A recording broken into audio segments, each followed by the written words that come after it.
అసెంబ్లీలో స్పీకర్ గడ్డం ప్రసాద్ను అవమానపరిచే విధంగా వ్యాఖ్యలు చేసిన మాజీ మంత్రి జగదీశ్వర్ రెడ్డి శాసనసభ సభ్యత్వం రద్దు చేయాలని కాంగ్రెస్ పార్టీ శ్రేణులు డిమాండ్ చేశాయి.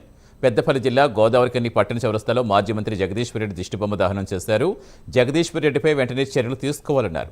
దళితుడైన స్పీకర్ గడ్డం ప్రసాద్పై అనుచిత వ్యాఖ్యలు చేసిన జగదీశ్వర్ని బహిరంగ క్షమాపణ చెప్పాలని కాంగ్రెస్ పార్టీ నాయకులు రాజేష్ కోరారు.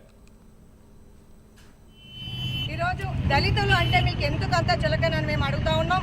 మీ టీఆర్ఎస్ ప్రభుత్వం 10 సంవత్సరాలు ఉంటే టీఆర్ఎస్ దళిత ముఖ్యమంత్రిని చేస్తా అని చెప్పి వాగ్దానం చేసి దళితులకు ద్రోహం చేసినటువంటి మీ కేసీఆర్ గారు, కేటీఆర్ గారు, హరీష్ రావు గారు, మీ టీఆర్ఎస్ పార్టీ ప్రభుత్వం కూడా దళితులకు అన్యాయం చేసిన సందర్భంలో మా ప్రభుత్వము, మా రేవంత్ రెడ్డి గారి ప్రభుత్వము, మా శ్రీధర్ బాబు గారు, బట్టి విక్రమార్క గారు, మా ఇక్కడ ఉన్న శాసనసభ్యులు మక్కాన్ సింగ్ గారు వారి దళితులకు ప్రాధాన్యం ఇస్తూ వాళ్లకు గడ్డం ప్రసాద్ గారికి స్పీకర్గా అవకాశం ఇస్తే మీరు ఇష్టం వచ్చినట్టు రీతిలో వారిని బెదిరింపు వ్యాఖ్యలతో వారిని బెదిరించడం జరిగింది. మిమ్మల్ని సస్పెండ్ చేశారు.